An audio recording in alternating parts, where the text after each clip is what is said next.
So I'm in my car and I'm just kind of chilling out and relaxing. It's raining pretty hard again because it seems to be raining every day that I drive the car, every day since I've gotten it. But I wanted to get another video out there. I was kind of thinking about, why did I get a Tesla? What was so fascinating to me? And I kind of go back in history and I look at Nikola Tesla, the man for whom the car is named, though not directly related to the car. And the reality about him is he was an interesting guy who, a little bit of a pariah in some ways, but intelligent man who had some very creative ideas about how to use electricity, and really had some really intriguing things. He was a contemporary of Edison, and Edison was the big braggadocio guy, and he could sell himself. And Tesla couldn't. Tesla was kind of a quiet, humble man. He had the idea that every house should have DC current, direct current, where Edison and others had thought about alternating current. So others had tried to license technology and patents from Tesla along the way, but never really got anywhere. So Edison wound up winning out. AC current is the way it works in our homes. That's what we get. But DC power does have its value. And one of the things Tesla had invented was a DC motor that really did change the way motors worked. So there was an interesting little side note there. So along the way, he was interesting, and it was always sort of this underlying principle that at some point maybe somebody could come up with something that would leverage that DC motor and do something more with it. But the technology just wasn't there. So along the way, there were two guys who came up with a few patents and a few ideas for how to create a car that could have enough power and use battery power to use a DC motor. Let's see, I'll probably forget their names. I think it was Eberhard and Tarpening were the two people who came up with the idea for the electric car and came up with the first concept for a company that they called Tesla.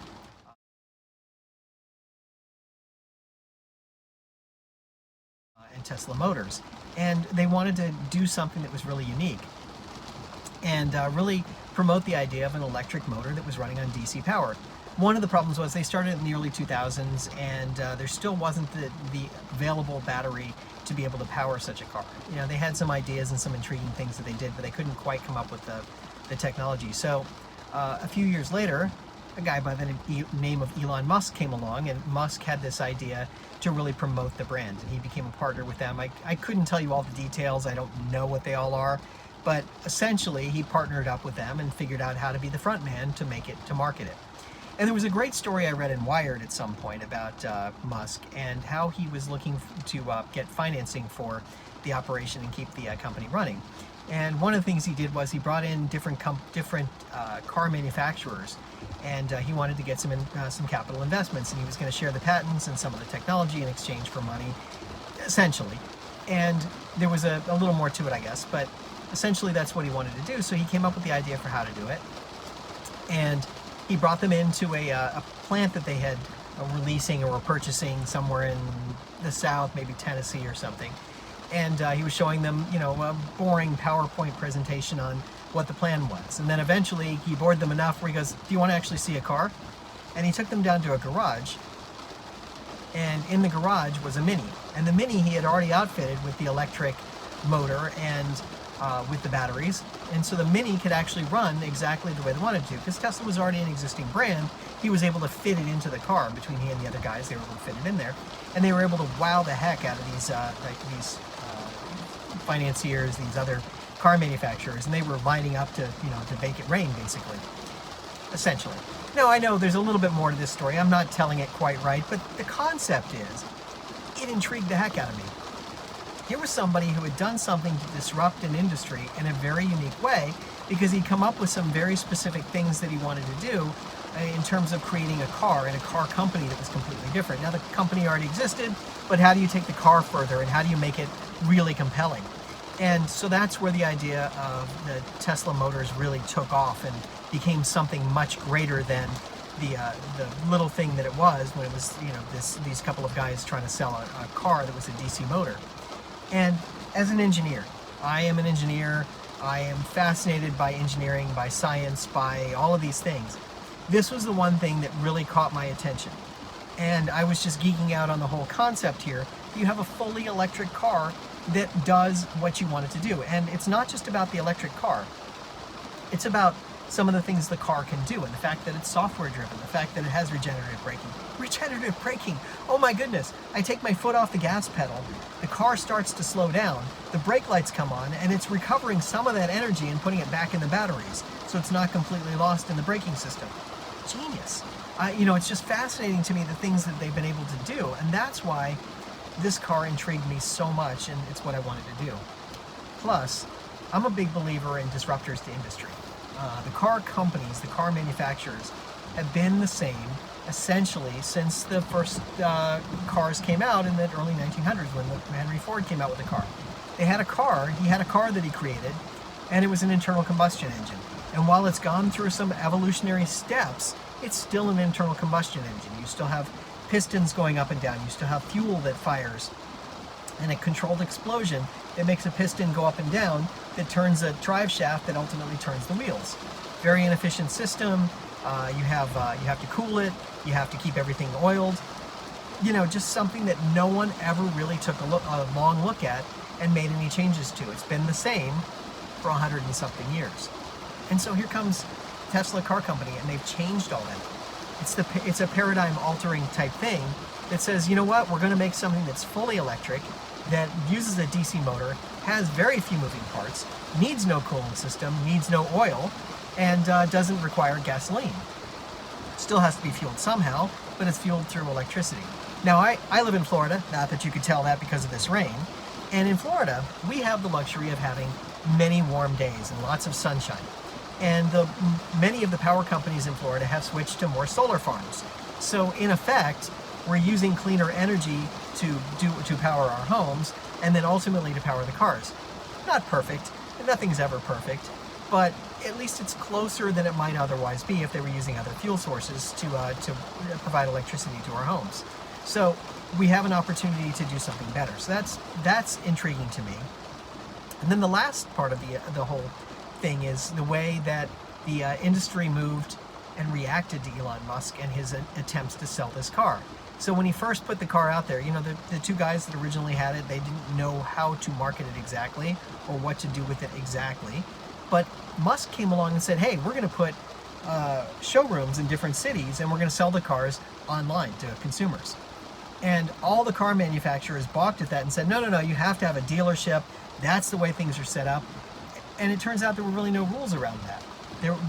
Didn't have to be that way. So he was able to disrupt an entire industry and change the model and the paradigm by just having cars that could be sold directly to consumers without having a dealership and a showroom the same way that you would have a traditional car company. That is amazing to me. And now all the car companies are reacting to everything that Tesla is doing. You're hearing about all these cars saying, hey, we want to have fully electric cars in the next couple of years, and we have a plan for it. Some companies are saying that they want to dominate the marketplace. And then you also have them saying, hey, you know what? We don't have to have dealerships and showrooms the same way we have them in a traditional sense.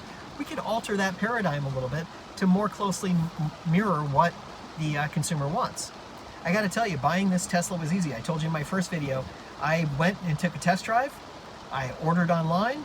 I sent an email to my sales agent, and then I think I talked to him on the phone once, but anyway, we exchanged a couple of emails. The whole process was done at that point. I told him exactly what I wanted to do with the car, made a few adjustments along the way, and I did my trade-in right there online. I put in my VIN number and it gave me a trade value, done and done.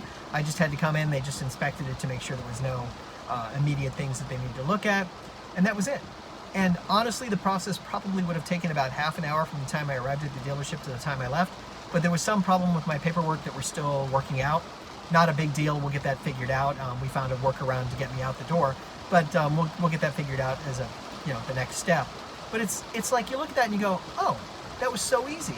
I didn't have to deal with a finance manager. I didn't have to deal with going through all these different steps and hurdles and jumping through hoops and waiting for this guy or that guy or them trying to upsell me or sell me or do this or that or the other thing. When I took the test drive, my sales guy, he just said to me, look, you're either going to like it or you're not going to like it. If you're interested in it, give me a call. And that's it. Because if you want to order it online and we'll be done, and that's the end of it. So for so many reasons, this is the right car. I'm geeking out about the way the car drives, the way it works, the way it handles, everything about it.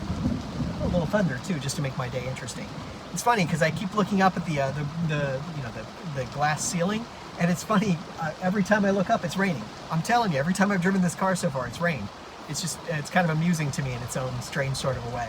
So anyway, I'm fascinated by the car and what it does. And I'm fascinated by the technology, sort of the engineering perspective of it, sort of the sciencey part of it, that it's completely battery operated. I pulled into work today, first day driving into work, and I pulled in the parking lot and I put it in park. And I looked around for a second and I went, wait, what do I do here? No keys. I just basically got out of the car, took my stuff out of the trunk, and walked away. And the car turned itself off and locked itself. So I go, whoa, whole paradigm altering thing happening here. It just felt so different because I'd never had that experience before, going into work like that. So just kind of interesting. And then when I came back out, it was the end of the day and it was raining a little bit when I came out, and I was a little concerned, and I opened the trunk and I walked up to it, it unlocked itself, I opened the trunk, threw my stuff in, and then got in the car, and I started to pull out, and then it told me the trunk was open because I didn't close it properly. Again, little things you learn, but it was raining, so I didn't want to push it too hard, that sort of a thing, but I got it. It's all fine. But it's just funny how you learn these things and you kind of experience them and you figure out how it works. So continuing to learn, continuing to grow, continuing to use it. I'm having a great time driving it so far. It's been a remarkable ride, and I look forward to more and learning more about it. I'm learning a lot about the car as we go, and I'll show you some of that later.